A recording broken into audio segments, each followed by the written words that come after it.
Hello students, तो इस video में मैं आपको बताने वाली हूँ क्लास 12 फिजिक्स का chapter 4 that is moving charge and magnetism कि किस तरह से जो मूविंग चार्ज होता है वो मैग्नेटिक फील्ड को प्रोड्यूस करता है और जो मैग्नेटिज्म होता है एक ब्रांच जिसमें हम मैग्नेट के साथ डील करते हैं तो वो क्या होता है। तो इस चैप्टर में हम वही पढ़ने वाले हैं कि जो मूविंग चार्ज होता है वो क्या होता है और मैग्नेटिज्म किस तरह से वो मूविंग चार्ज प्रोड्यूस करता है। तो सबसे पहले इंट्रोडक्शन में फैक्ट ये है कि पहले जब इलेक्ट्रिसिटी और मैग्नेटिज्म की डिस्कवरी हुई थी तब ये थिंक किया जाता था कि ये दोनों के दोनों जो है अलग अलग टॉपिक है।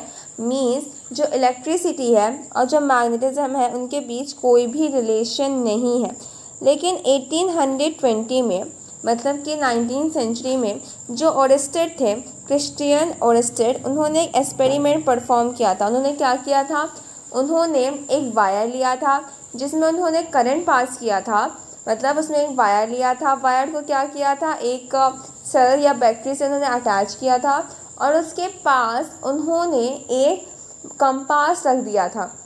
तो उन्होंने नोटिस किया कि जैसे ही उसमें वायर में करंट फ्लो करना स्टार्ट करता है वैसे ही जो मैग्नेट की निडल होती है वो डिफ्लेक्ट होती है और जैसे उन्होंने उसे शट डाउन किया, मीन्स उसे ऑफ किया, तो जो कंपास की निडल थी वो अपोजिट साइड घूमी। तो जो कंपास की निडल होती है उसमें तभी मूवमेंट होता है जब वहाँ पर कोई ना कोई मैग्नेटिक फील्ड प्रेजेंट होती है, कोई ना कोई मैग्नेट प्रेजेंट होता है। तो फाइनली उन्होंने पता लगाया कि इलेक्ट्रिसिटी जो है और जो मैग्नेट है वो दोनों, मैग्नेटिज्म है, वो दोनों अलग अलग टॉपिक नहीं है, वो दोनों एक ही चीज़ है। इलेक्ट्रिसिटी से मैग्नेट प्रोड्यूस होता है और मैग्नेट से इलेक्ट्रिसिटी प्रोड्यूस होती है, जिसकी वजह से हमारे घर में ये जो लाइट आती है वो इसी वजह से आती है कि हम मैग्नेट को क्या करते हैं, मैग्नेट को हम एक कॉइल के अराउंड से मूव करते हैं। वो एसी जनरेटर का जो प्रिंसिपल होता है तो क्या होता है, हमारी इलेक्ट्रिसिटी जनरेट हो जाती है। तो जो इलेक्ट्रिसिटी है और जो मैग्नेटिज्म है ये दोनों एक दूसरे से को रिलेटेड टॉपिक हैं। और उन्होंने बाद में जो ओरेस्टेड ने कंक्लूज़न किया था, कंक्लूज़न उन्होंने ये किया था कि जो मूविंग चार्ज है या करंट है उसकी वजह से मैग्नेटिक फील्ड प्रोड्यूस होती है। मीन्स स्टेशनरी चार्ज की वजह से मैग्नेटिक फील्ड नहीं प्रोड्यूस होती है, मूविंग चार्ज या करंट की वजह से इलेक्ट्रिसिटी प्रोड्यूस होती है। क्योंकि चार्ज के मूवमेंट को जब हम पर यूनिट टाइम लेते हैं तो उसी को हम करंट कहते हैं।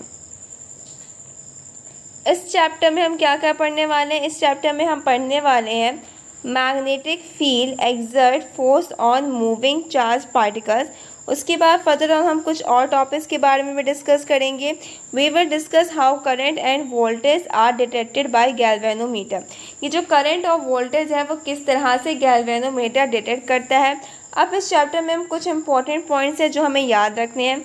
इसमें इसका मतलब एक जैसे सड़कें बना होगा उसमें से क्रॉस लगा होगा, इसका मतलब है कि जो हमारे जो करंट है या तो फिर जो हमारी फील्ड है वो प्लेन के अंदर है। क्रॉस का मतलब है जो इलेक्ट्रिक फील्ड या मैग्नेटिक फील्ड है, मैग्नेटिक फील्ड को हम क्रॉस से डोनेट करते हैं, इलेक्ट्रिक फील्ड ऐसे डोनेट होती हैं। तो ये जो हमारी इलेक्ट्रिक फील्ड है या तो फिर मैग्नेटिक फील्ड है वो क्या है, प्लेन के अंदर है, मतलब पेपर के अंदर है। जो हमारी ये 2 डायमेंशनल फिगर है, अगर ये हमारा 2 डायमेंशनल फिगर है तो अगर हमारा ऐसा क्रॉस लगा हुआ है इसका मतलब जो भी हमारी मैग्नेटिक फील्ड लाइंस है वो क्या है, पेपर के अंदर है। और इसका मतलब है कि पेपर के बाहर है, मतलब वो बाहर है, ब्लग्स आउटवर्ड है। अब बात करते हैं सोर्स ऑफ फील्ड की। इससे पहले वाले चैप्टर में इलेक्ट्रिक फील्ड के बारे में पढ़ चुके हैं। इलेक्ट्रिक फील्ड का फॉर्मूला क्या होता है, इलेक्ट्रिक फील्ड का फॉर्मूला होता है Q upon 4 pi epsilon not R square. यहाँ पे हमने R कैप लगा दिया है जिसमें क्या हो रहा है, डायरेक्शन रिप्रेजेंट हो रही है कि एक्चुअली में इलेक्ट्रिक फील्ड की डायरेक्शन है क्या। अब इसके फोर्स के टर्म में बात करें तो फोर्स कितना होता है, Q ही होता है।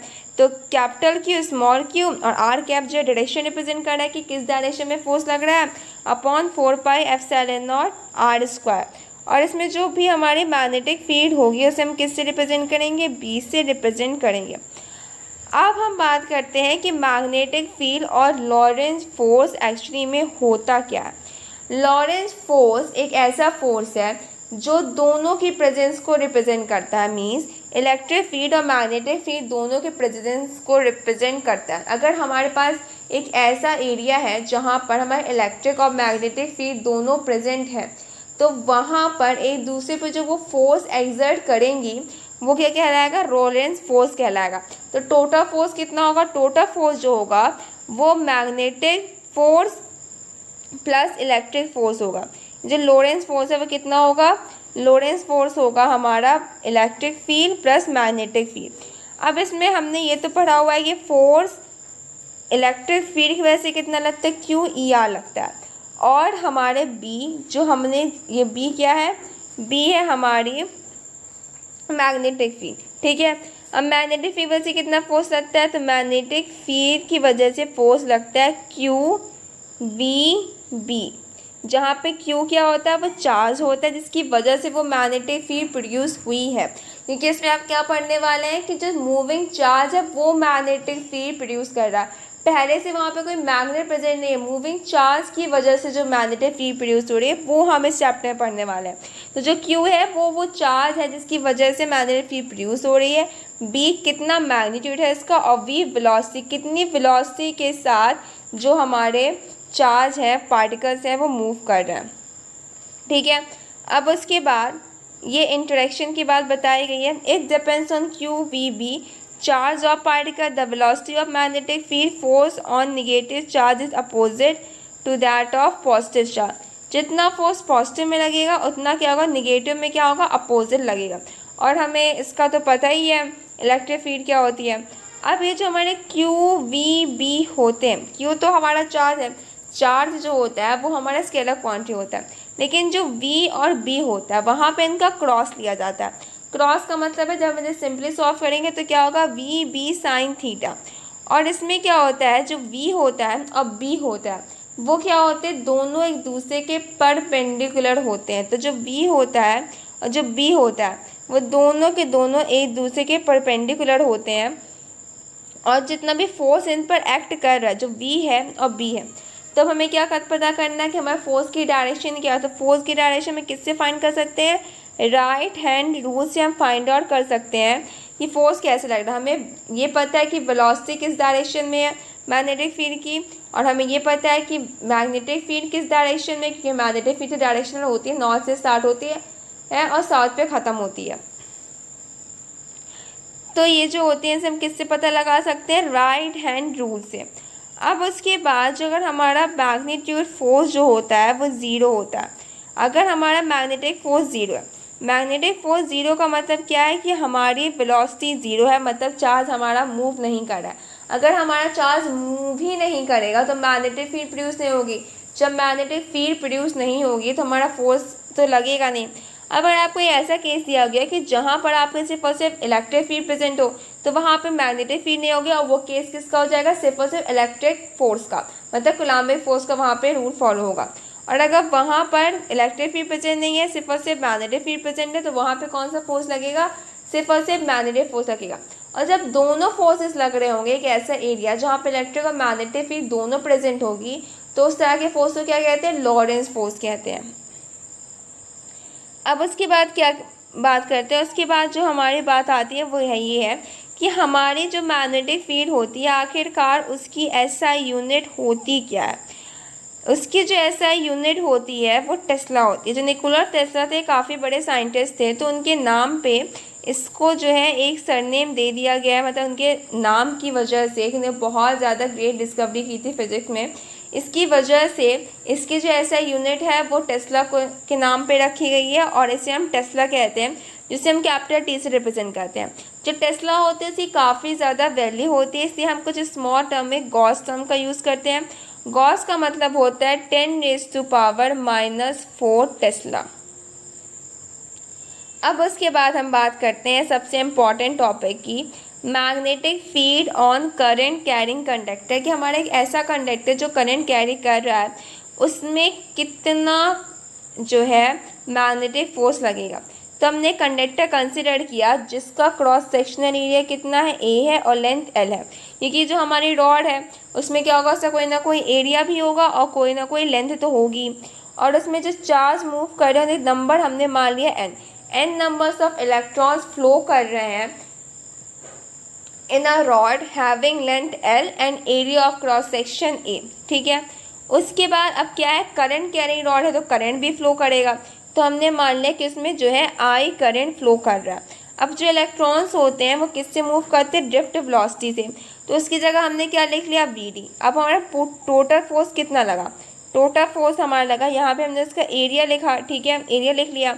उसके बाद क्या है, n नंबर्स ऑफ इलेक्ट्रॉन्स है, हमने n नंबर्स ऑफ इलेक्ट्रॉन लिखे।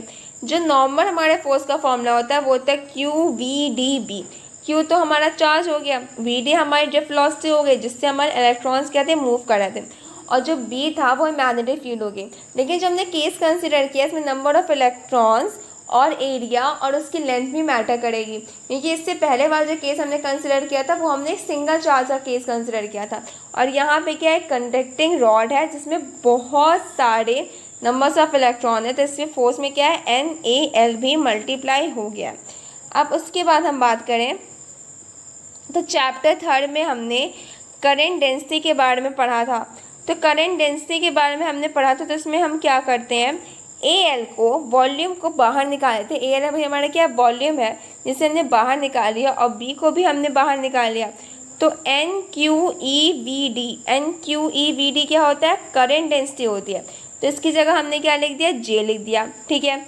अब उसके बाद क्या है, JA की जगह हम क्या लिख सकते हैं, I लिख सकते हैं। लेकिन यहाँ पे सबसे इम्पोर्टेंट क्वेश्चन ये आता है कि जो J है हमारा करंट डेंसिटी हमारे एक वेक्टर क्वांटिटी होती है, और ये जो हमारा I है इसका तो सिर्फ और सिर्फ मैग्नीट्यूड होता है कि ये जो करंट होता है हमारा उसकी कोई डायरेक्शन नहीं होती है।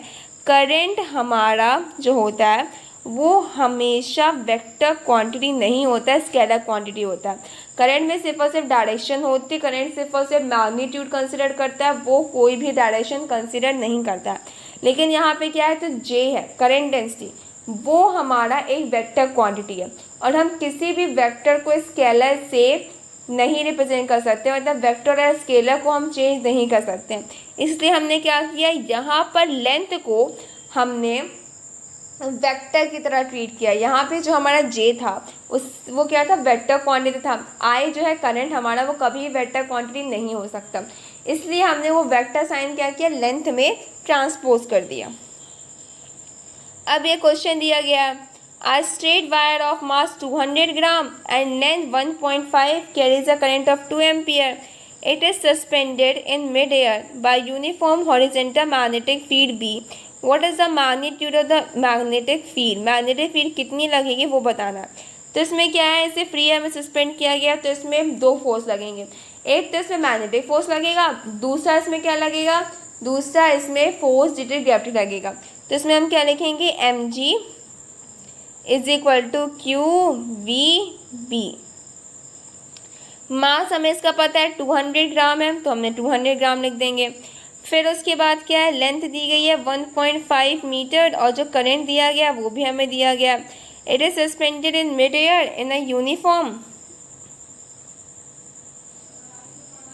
Horizontal B. लेकिन ये जो हमें दी गई है वो स्ट्रेट रॉड दी गई है, the rod of the wire दी गई है, तो रॉड ऑफ वायर दी गई, तो यहाँ पे हमें क्या करना पड़ेगा, जो वो वाला फॉर्मूला था वो सिर्फ एक चार्ज के लिए था, और यहाँ पे हमें पूरी की पूरी रॉड दी गई है, कंडक्टिंग रॉड, तो यहाँ पे हम क्या यूज़ करेंगे, ILB।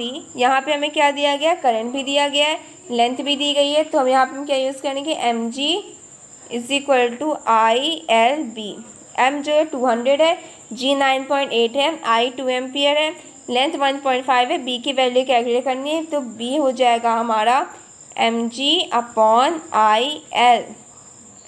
अगला क्वेश्चन हमें दिया गया, if the magnetic field is parallel to the positive y-axis and the charged particle is moving along the positive y direction, which way would the Lorentz force be for an electron negative charge and for proton positive charge? तो जो हमारी magnetic field है वो parallel है Y axis के, ठीक है, जो भी हमारे वाई एक्सिस है इसके पैरेलल है, ठीक है, और जो हमारा चार्ज पार्टिकल है वो वेलोसिटी किसके, वो पॉजिटिव एक्स एक्सिस के पैरेलल जा रही है, पॉजिटिव एक्स एक्सिस के पैरेलल जा रही है। तो सॉल्यूशन है हमारा the velocity V of the particle is along X axis, और जो हमारी बी है वो वाई एक्सिस के अलोंग होगी। तो हम क्या करेंगे, right hand thumb rule follow करेंगे। और राइट हैंड थंब रूल के अकॉर्डिंग क्या होता है, राइट हैंड थंब रूल के अकॉर्डिंग ये तीनों क्या होते हैं, दूसरे के परपेंडिकुलर होते हैं। तो इसका मतलब साफ है, एक एक्स डायरेक्शन में एक वाई डायरेक्शन में, तो हमारा फोर्स क्या लगेगा, जेड डायरेक्शन में लगेगा। लेकिन अब इसमें यह है कि इलेक्ट्रॉन और प्रोटॉन के केस में हम ये चेक कर लेंगे कि दोनों की डायरेक्शन किस तरफ आ रही है। इलेक्ट्रॉन और प्रोटॉन दोनों केस में अलग अलग डायरेक्शन आएगी, क्योंकि एक पॉजिटिव चार्ज है तो एक नेगेटिव चार्ज है। अब बात आती है motion in a electric field magnetic field, कि किस तरह से एक जो चार्ज पार्टिकल होता है वो एक मैग्नेटिक फील्ड में अगर रख दिया जाए तो किस तरह से वो मूव करता है, उसमें किस तरह से एक एक्सीलरेशन प्रोड्यूस होता है, कि वेलोसिटी प्रोड्यूस होती है, कि वो मूव ही नहीं करता है। तो ये जो टॉपिक है motion in a magnetic field, ये हम अगले वीडियो में कवर करेंगे। Hope you like the video, please like share this video and subscribe my channel. Thank you so much.